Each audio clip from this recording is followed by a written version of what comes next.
Hare Krishna.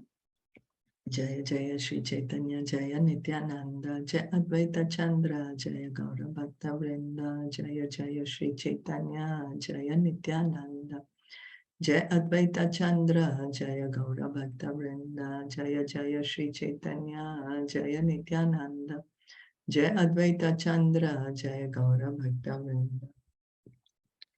We continue reading from Caitaniya Caritamta Adi Leela chapter 7 text 165.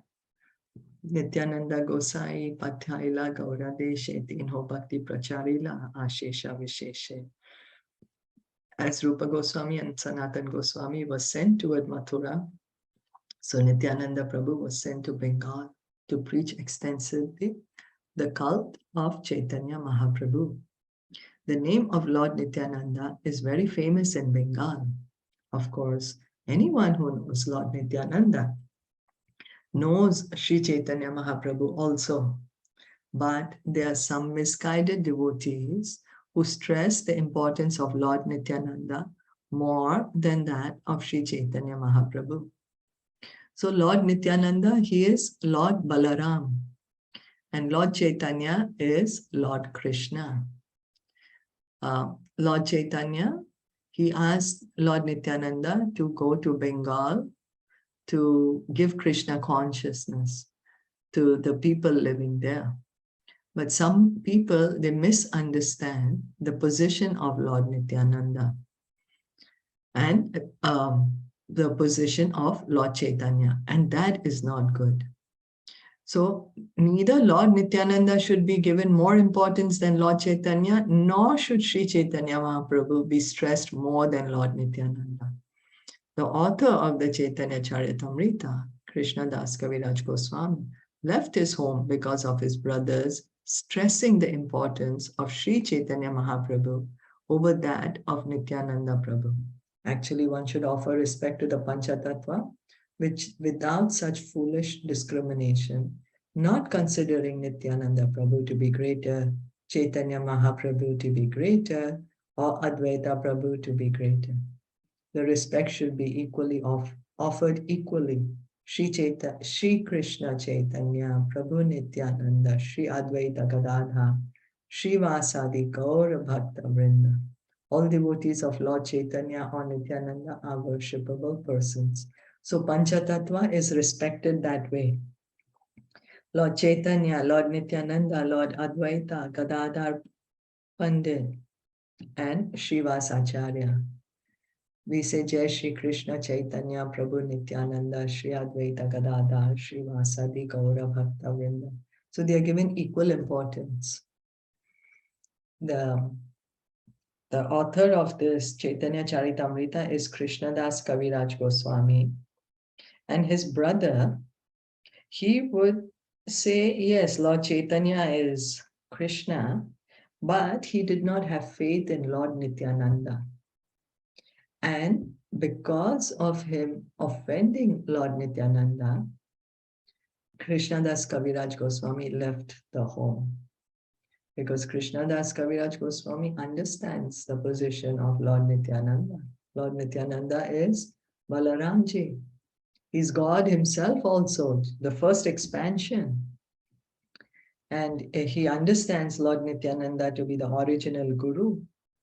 And so he left home, and he was instructed by Lord Nityananda to write this Caitanya Caritamrita, pastimes of Lord Chaitanya. So we need to give equal respect. Here it's mentioned, Prabhupada is writing, the respect should be offered equally to the Pancha Tattva. Apane Dakshina Desha Karila Gamana Grame Grame Kaila Krishna Nama Pracharana. Sri Chaitanya Mahaprabhu personally went to South India and he broadcast the holy name of Lord Krishna in every village and town.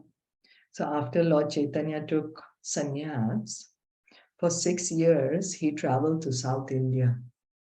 And that's how we can see in South India there are so many devotees. So many devotees. Lord Chaitanya also traveled to Maharashtra, Sant Tukaram. was his disciple, Tukaram. Yeah. So like that, he traveled from Jagannath Puri all the way to south and then back up. Setu Banda Pariyanta Kaila Bhaktira Prachar Krishna Prema Diya Kaila Sabar Nistar. Thus the Lord went to the southernmost tip of the Indian peninsula known as Setu Banda, Cape Comorin. Everywhere he distributed the bhakti cult and love of Krishna, and in this way he delivered everyone. So the reason Lord Chaitanya was traveling was not for leisure. He was not going for sightseeing as we do. He said, okay, let me go see this place, that place. Lord Chaitanya was traveling to give love of Krishna to everyone, give devotional service to everyone, give bhakti to everyone, engage everyone in the chanting of Hare Krishna, Krishna Krishna, Hare Hare, Hare Ram, Ram Ram, Hare Hare. Eta kahila pancha tatvera vyakhyana ihar shravanehaya chaitanya tattva gyan. I have thus explained the truth of the Pancha Tattva. One who hears this explanation increases in knowledge of Sri Chaitanya Mahaprabhu. The Pancha Tattva is a very important factor in understanding Sri Chaitanya Mahaprabhu. So we have to understand Lord Chaitanya is Krishna himself, and he came 500 years ago to give us the Yuga Dharma of chanting the holy name.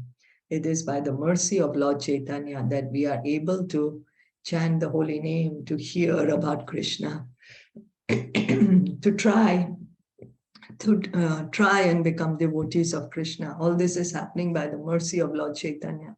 And Lord Chaitanya did not come alone. He came with his associates. They came as the Pancha Tattva. So we should try and understand the Pancha Tattva.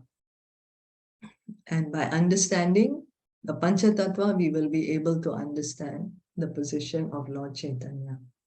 There are Sahijas who, not knowing the importance of the Pancha Tattva, concoct their own slogans, such as Bhajan Nitai Gaura, Radhe Shyam, Japa Hare Krishna, Hare Ram, or Shri Krishna Chaitanya Prabhu Nityananda, Hare Krishna, Hare Ram, Shri Radhe Govinda. Such chants may be good poetry, but they cannot help us to go forward in devotional service. So, we may make up our own chanting, make up our own kirtan, but that's not going to help us. It's not going to give us devotion. It's not going to get us out of the material world. It may sound good to the ears. We may feel very emotionally good, but it's not going to do anything to our heart. It's not going to give us love of Krishna. It's not going to give us liberation. In such chants, there are also many discrepancies which need not be discussed here. Strictly speaking, when chanting the names of the Pancha Tattva, one should fully offer his obeisances. Shri Krishna Chaitanya, Prabhu Nityananda, Shri Advaita Gadadhar, Shri Vasadi Gaura Bhakta Vrinda. By such chanting, one is blessed with the competency to chant the Hare Krishna Mahamantra without offense. When chanting the Hare Krishna Mahamantra, one should also chant it fully. Hare Krishna, Krishna Krishna, Hare Hare, Hare Ram, Ram Ram, Hare Hare.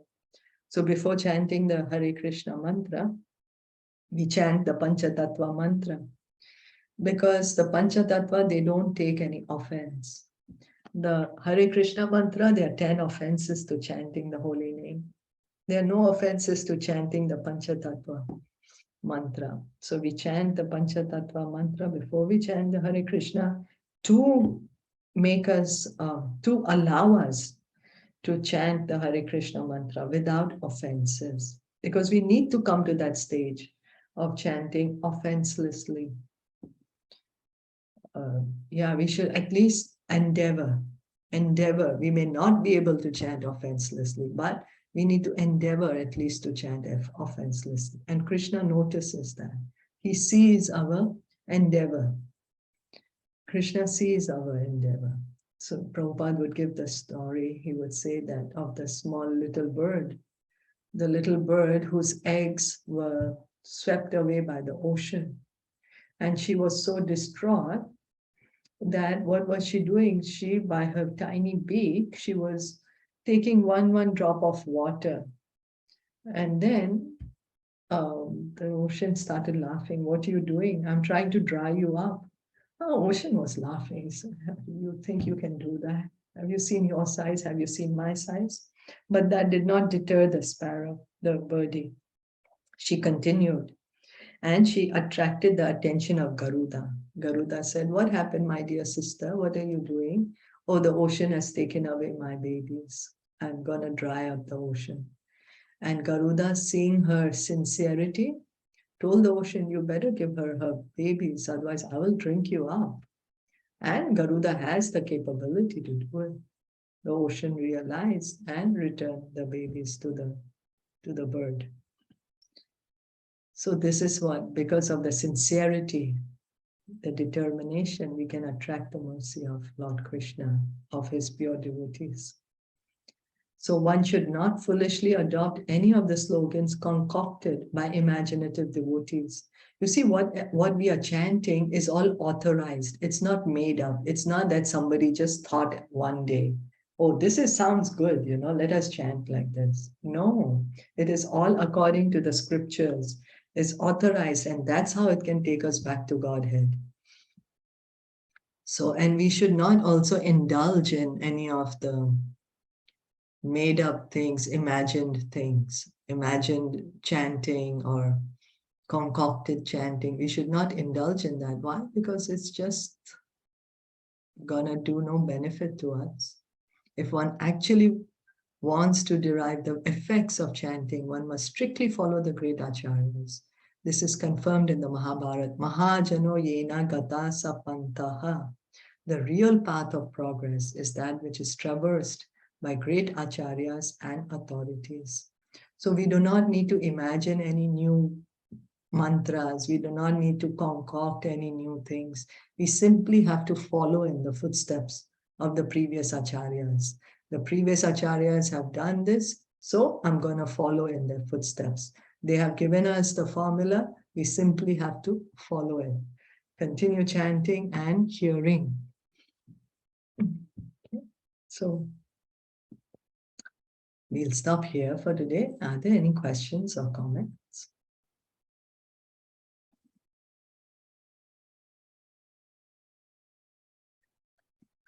No, then. Caitanya Caritamta ki jai, Srila Prabhupada ki jai, Gaur Bhakta Vrinda ki jai. Hare Krishna.